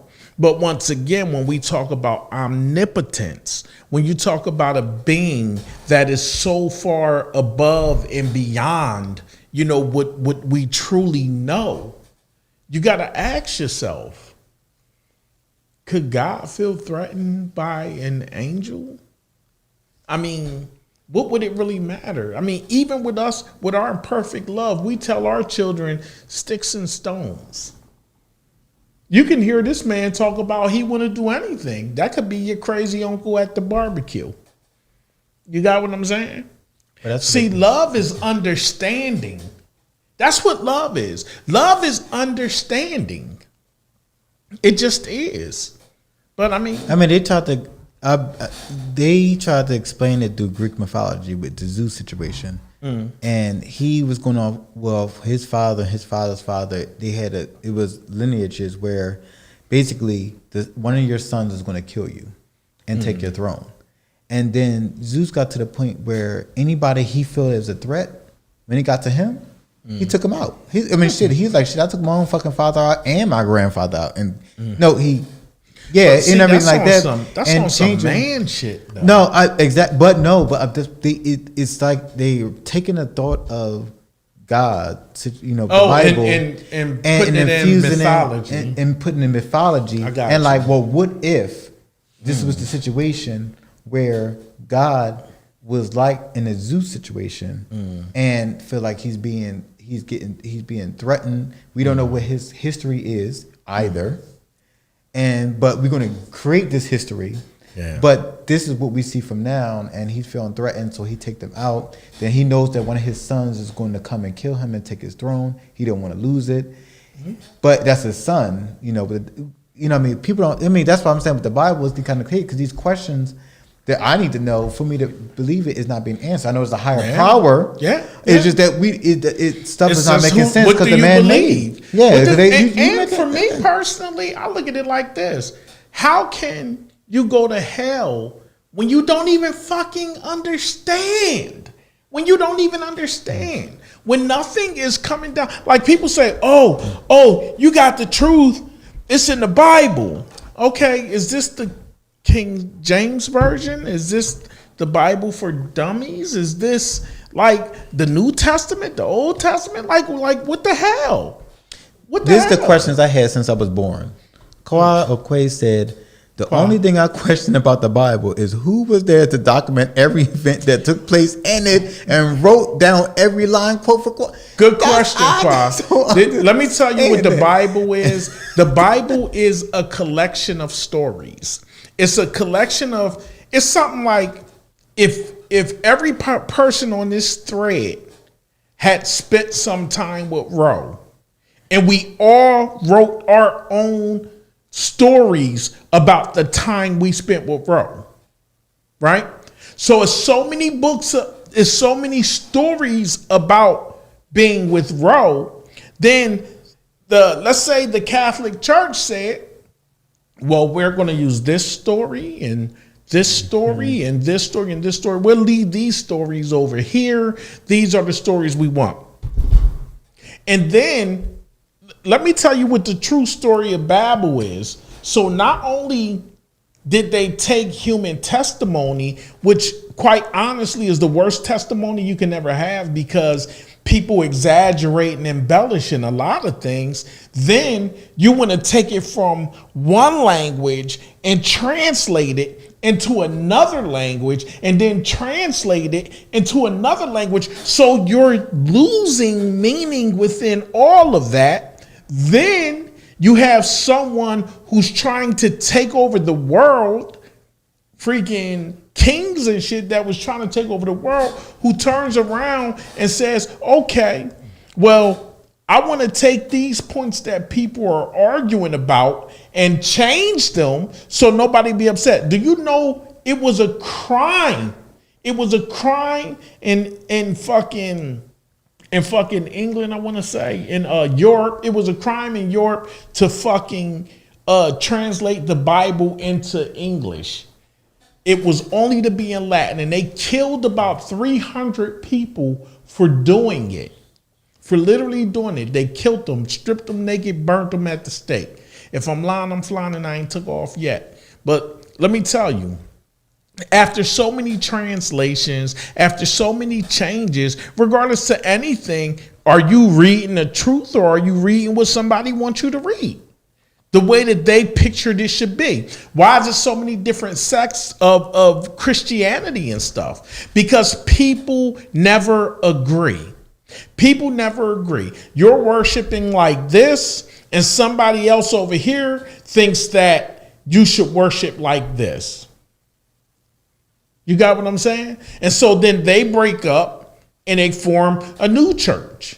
And then these people do the same thing and they break up and form a new church. And before you got it, you got Episcopalians and freaking Baptists and Methodists and Seventh-day Adventists and you got everything. So who's fucking right? But you know what? DC, comics or whatever, subliminally are doing that. That's what's happening as we speak right now. Yeah. Comic books. What's been happening? Right now, they about to have like 5, 6, 7 damn Supermans or whatever, because they trying to accommodate everybody. Yep. But I feel like, and that's how I saw that reading comic books back in the day was also with the Bibles and religion. Because I'm like, okay, this is how the comic wrote it. This is Superman, Clark Kent. Boom, he came alien, blah, blah, blah. Mm-hmm. Now, then they started with the New 52 in late 2000, because they saying like, okay, so, we got this Earth 1, Earth 2, Earth 3, 4, all the way up to 52. Just to hit and they everybody. saying, he fell in the Soviet Union, not in the farm. Then you got the Black Suit Man who fell on a plantation, which is Icon. You got all these different situations. And then when it gets to, that's the comic book. Yeah. Alone. Then you get to the TV shows and the movies, and they just take that section and then they turn it into what they want to say, the writers and stuff like that. You know what I mean? And that's how I see everything is by it's just you don't know, and nobody's not sticking to the source. So I just wanted to say I agree with Quanisha that the first Bible was the Torah. And when they refer to God as I can't pronounce El. It's like a masculine and a feminine version. And the crazy part about everything is, honestly, in my opinion, if we are in the image of God, that means man and woman has to be in the image of God. And if man and woman are in the image of God, had it ever occurred to somebody, to anybody, that maybe God embodies both male and female spirit, and or just as an omnipotent being that he may embody both in one body, or maybe it's two working together. Like, I don't freaking know. But what I do know is from one egg, it can be male or female. What I know is a woman is XX and a man is XY. So at the end of the day, it really seems like men are overpowered, you know what I mean, or really outnumbered, because there is no man and woman just in the name.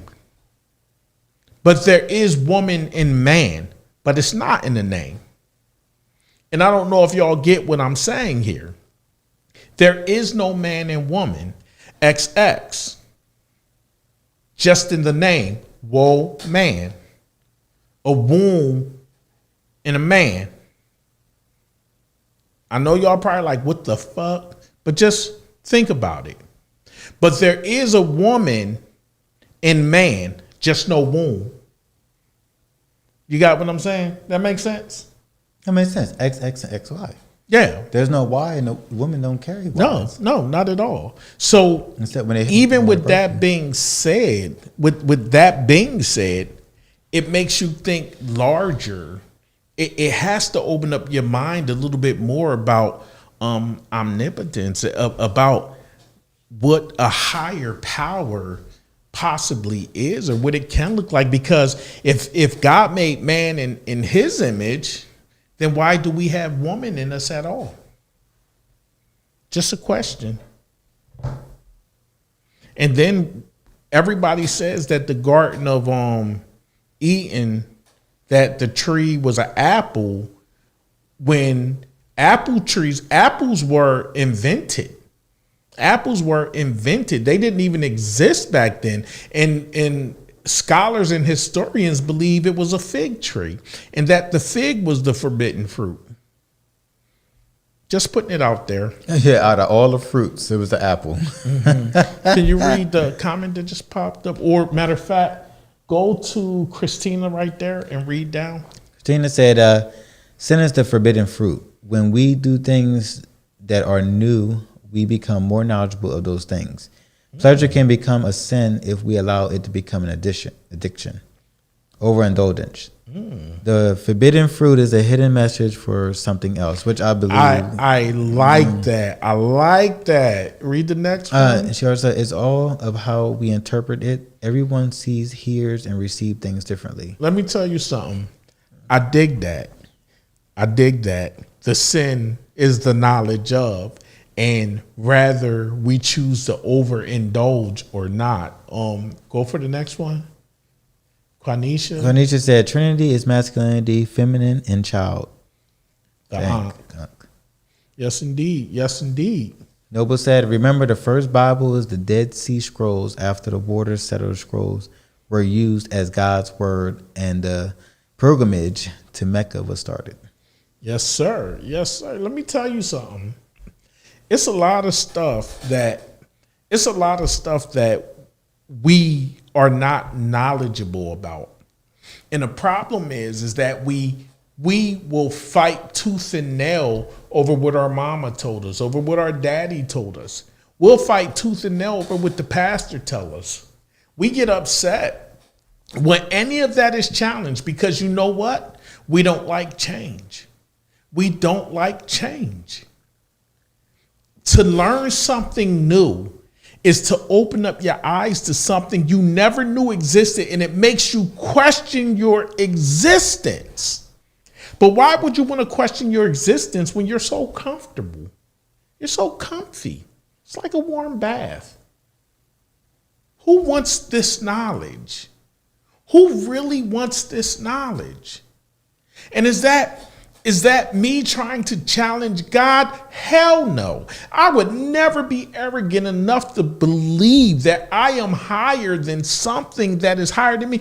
Man, listen, this whole world was made like a symphony. What we breathe out, the plants breathe in, and what they breathe out, we breathe in. Without them, there is no us. We need honeybees. We need insects. We need animals. We need plants and foliage. Let me tell you something.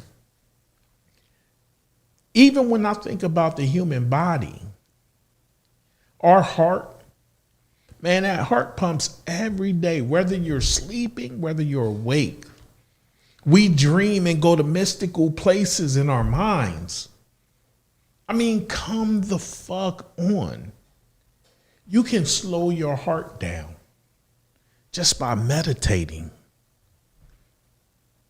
And it shows you, it honestly shows you how much control that you actually have over yourself.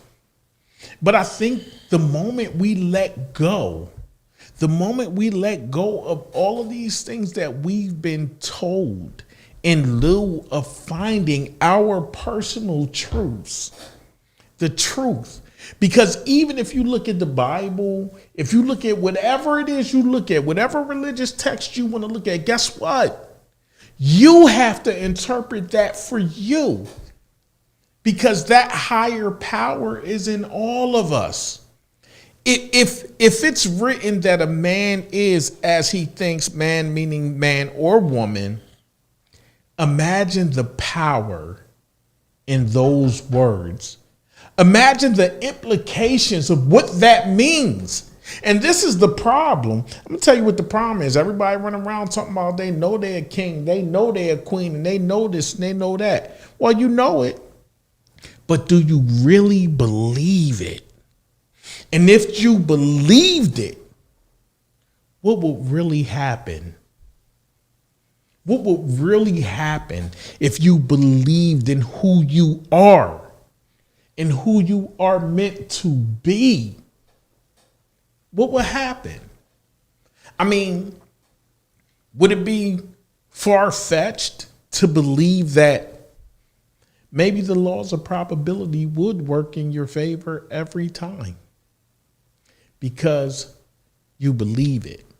And not just think it, not just know it, but I mean with every fiber of your being, believe it. There are people who do amazing things. There'll be these weird ass stories that you hear about where you'll be like, what in the fuck?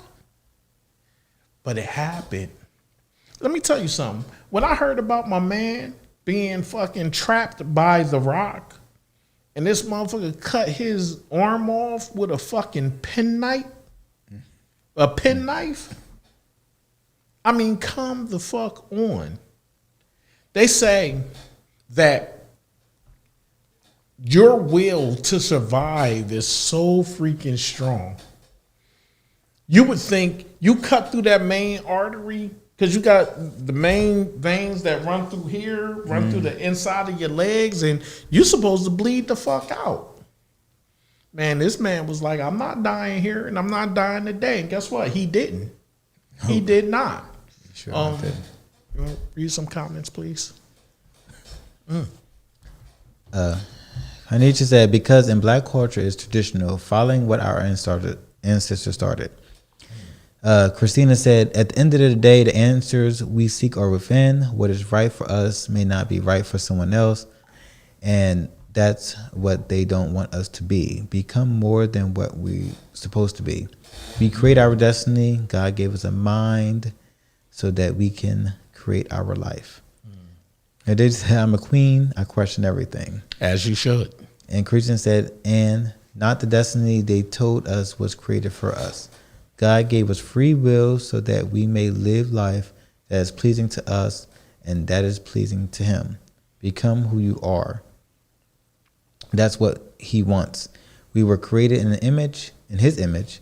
He is I and he is you, and that is what people don't want us to know. But I always wonder, for it to be male and female, like even reading in the Bible where it says that women shouldn't talk in church, women can't teach church, women can't this and that, and keeping in mind that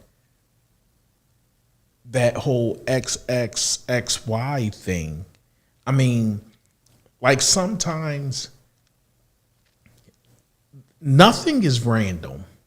That's what you have to believe, that nothing is random. There is nothing random about life. It's nothing random about how we're put together. I mean, hell, I'm going to tell y'all something that's not going to make any sense to you. No one's sure why we're even conscious of things. Why we aren't just reacting to things like animals do, just reacting and things of that nature, reacting to stimulus. And most people can say, oh, well, people are reactionary all the time. But no, it's deeper than that. We think about, making money, working a job, being an entrepreneur. We think about having a family and how many kids we want. We think about the kind of house we may want to live in. But why do we even think of things on that level? And let me tell you something.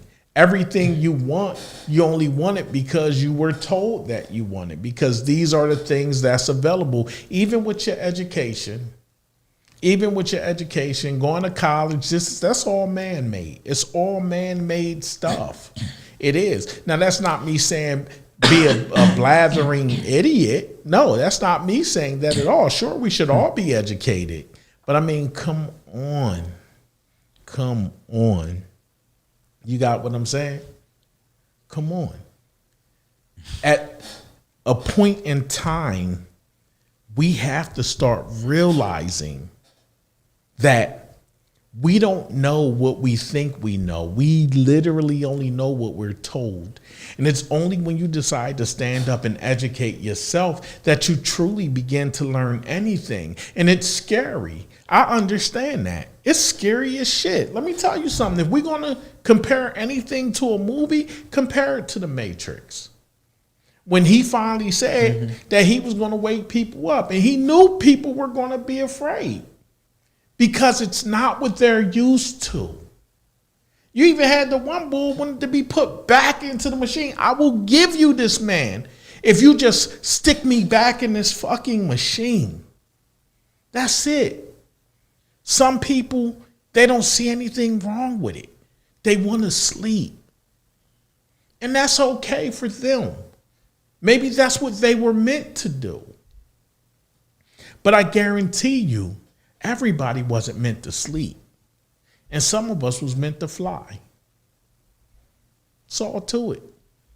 So, I'm going to take a pause real quick just to say, June the 19th, we're having a really special event. It's called Night of the Gods. Now, this night is going to be an evening of all male artists. So poets, comedians. I'm still looking for a singer. I had one, but he has not gotten back to me with all of his information. So it's going to be poets. I do have one rapper, but it's a conscious rapper. And of course, Ro will be there. He's on the bill to perform, so y'all get to see him. I'll be on hosting. the bill. That mean I'm getting paid? No, you're not getting paid. I'll be hosting. We got Major is going to be in the building. He'll be the comedian for the evening. We got Jay Knobs, Slick the Hitman. We have, I just want to make sure I hit everybody. Ro, Jay Knobs, Slick the Hitman, City. We also have Shyster. Shyster's going to be in the building. I just talked to him this evening. He's going to be coming through. Man, let me tell you something. It's going to be a crazy night. So that's J Knives, Shyster, City, Ro, Major. What's up? Oh, yeah. I ain't miss nobody. I got everybody. Who's who?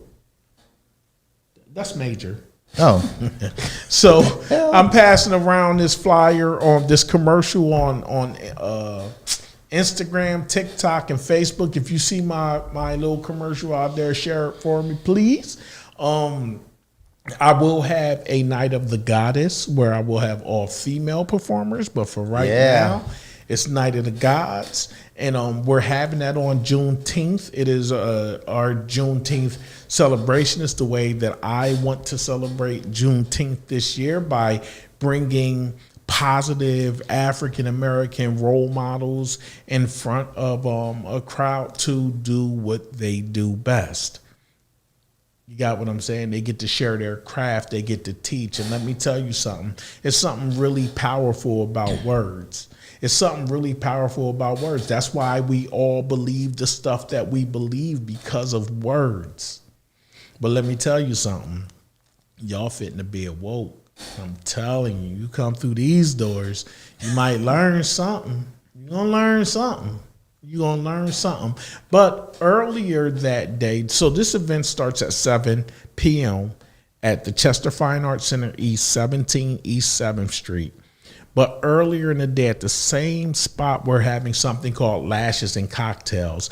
And this Lashes and Cocktail event is for the queens. It is all small business owners, African-American business owners. They're going to be in the building. They will have their businesses, their food, their gear, anything that they have to sell out there, man. We're going to be out there all day. That starts at noon. So that's noon to 4, I believe, noon to 4. So if you get an opportunity to come down and support either or both, we would appreciate that. Either or both, because for me personally, one of my main goals is building up small business, because guess what? Whoever you give your money to is who you give your power to. And if we built up these small businesses and made them big enough, maybe we will be creating jobs in our own communities, and maybe we will be building up that next Black Wall Street stronger and better than before. And to me personally, who better to lead the way than women? You got what I'm saying? Who better to lead the way? The XX. Hey, there you go. There you go. You know what I mean? So I just wanted to put that out there. The admission fee for that evening is $10. All you have to do is Cash App Open Mics. That's $OPENMIKES.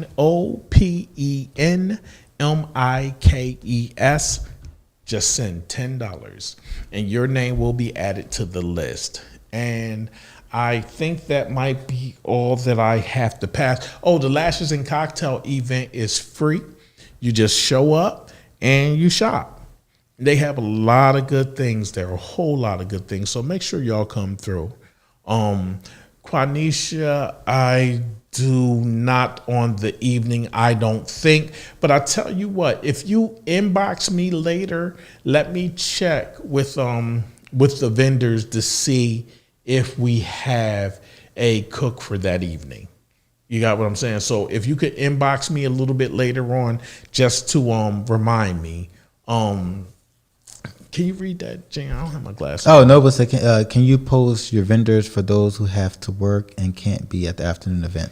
Yes, indeed. I will definitely do that. I got to consult with my Miss Drink Like a Lady. She has a list of all of the vendors, so I will make sure I post that. You know, it's a lovely thing when we can come together and help build and grow our community. And if we can keep our dollars in our community, that speaks volumes. It speaks volumes. It's the way that you grow. A lot of times we take our money, we go outside the community. I understand it. You know, nobody owns a car dealership here. I mean, maybe used cars, but, you know, no car dealerships or anything. So there are some things that we all travel outside of our community for.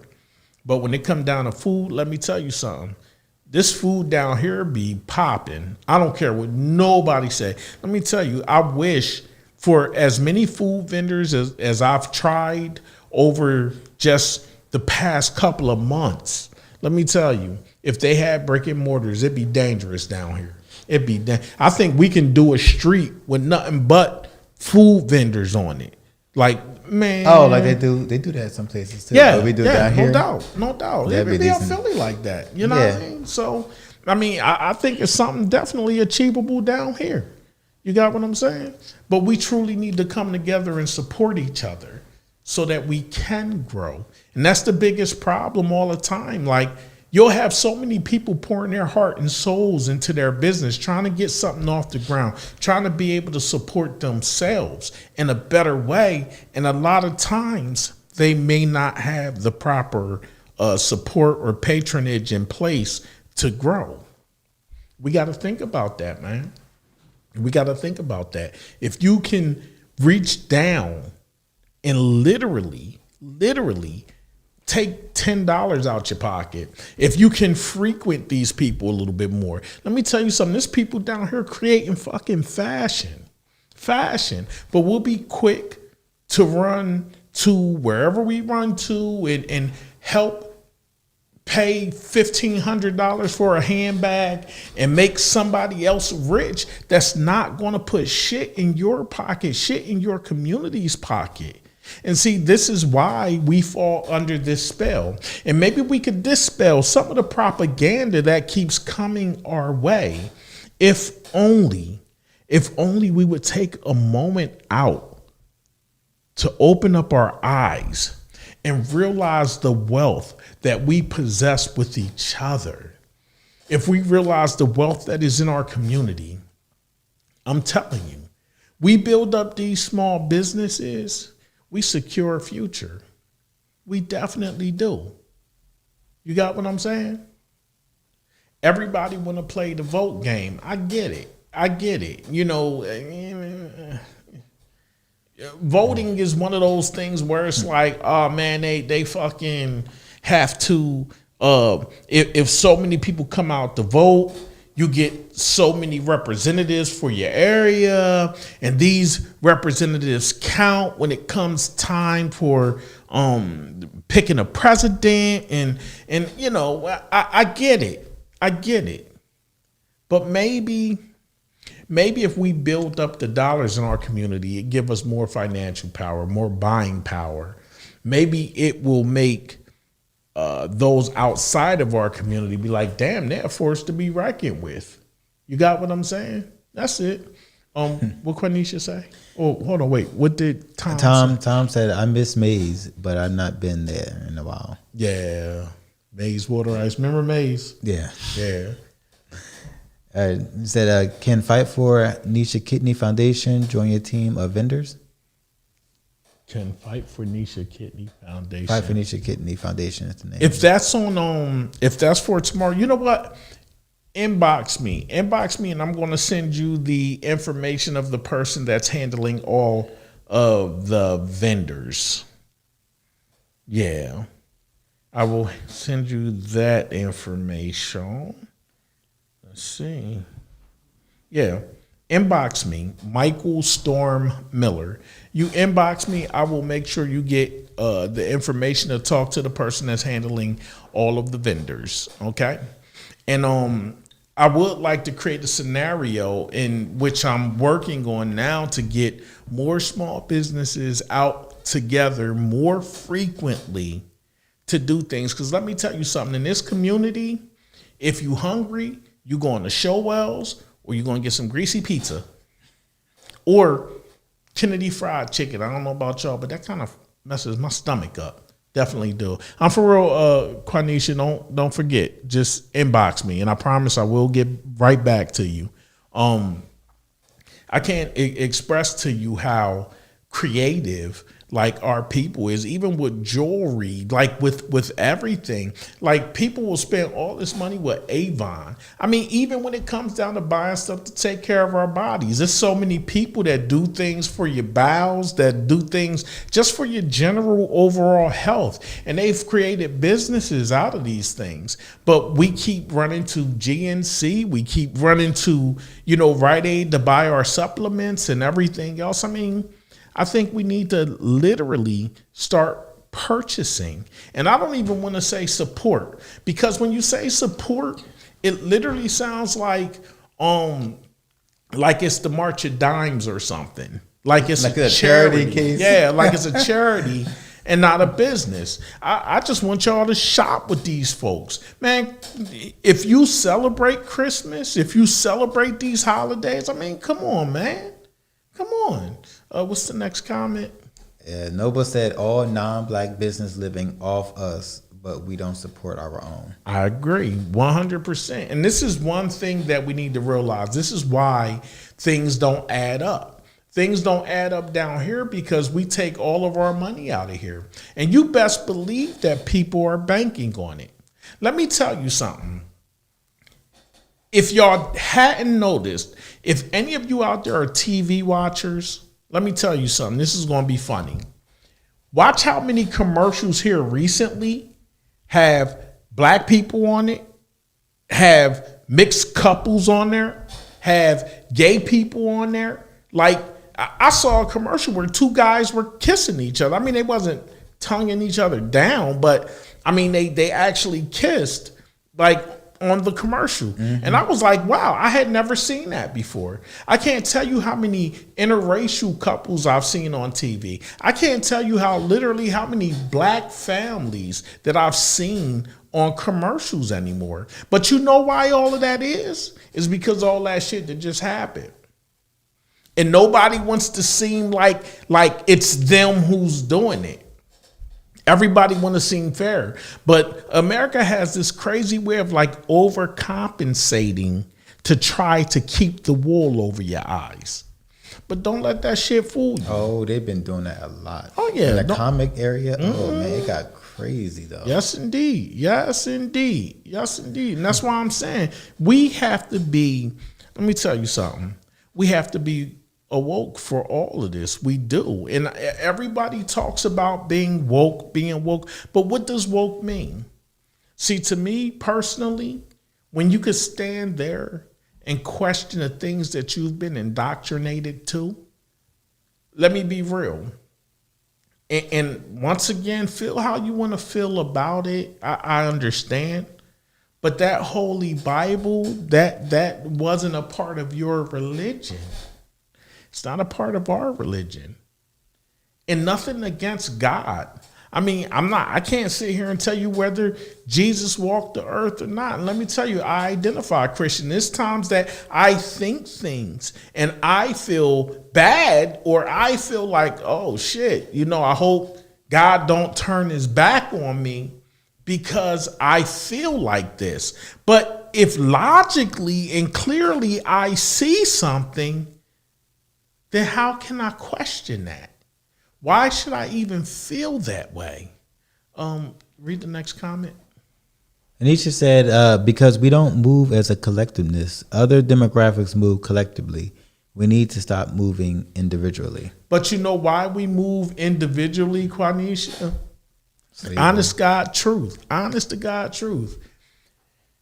The propaganda that's used against us that makes everyone fear us is the same reason why we fear ourselves. Those same fucking stereotypes that's been put out there against us is the same stereotypes that we use on each other.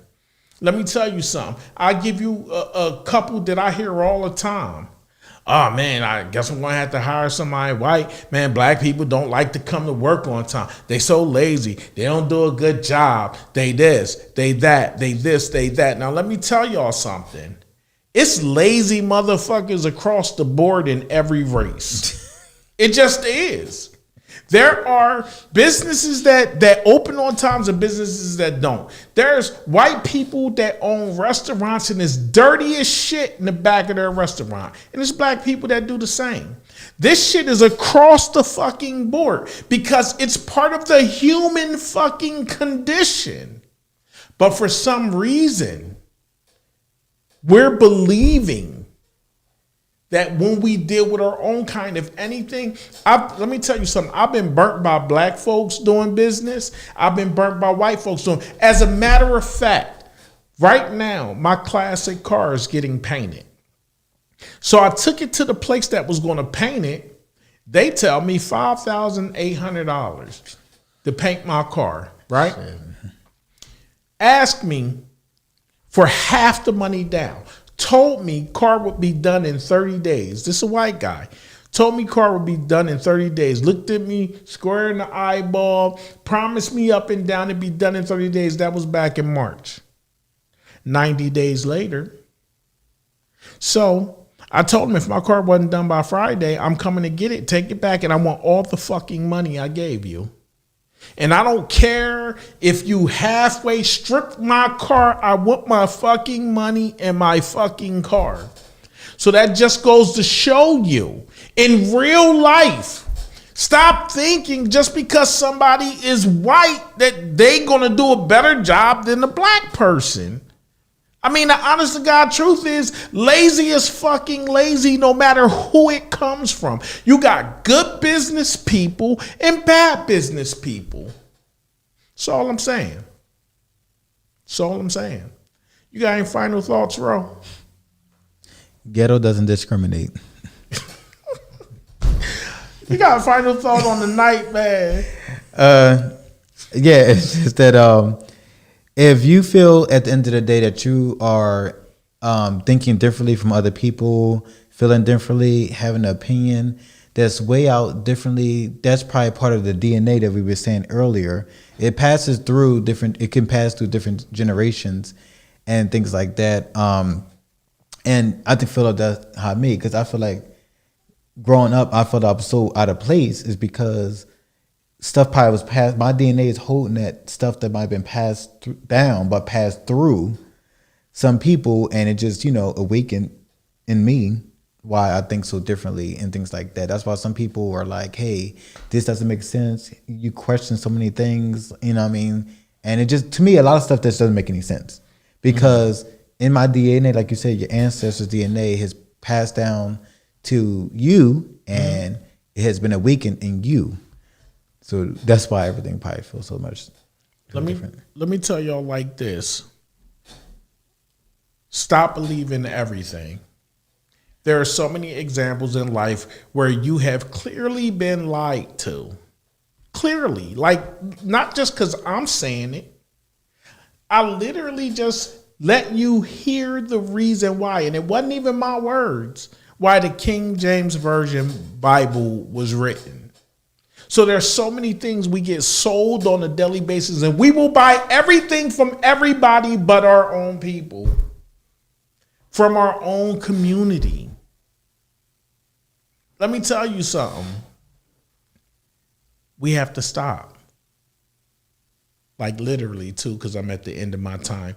I want to tell everybody that I appreciate y'all for coming out this evening. Share this show, share this show, share this show. Go to cmpradio.net on Facebook. Like our page and follow us because we have plenty of shows going on, which means that, let's see, we got our own internet station and we can build that up. And if we can build this up high enough, then we'll be hiring people. And then maybe we can have our own movies on our own station.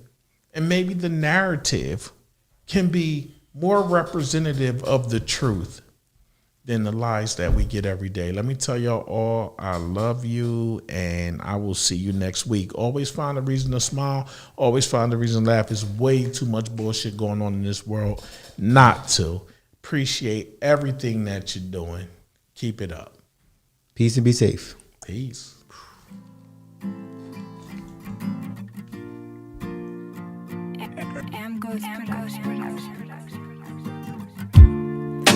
La la la la la la la. La la la la la la la. La la la. Behind the scene my tears fall down.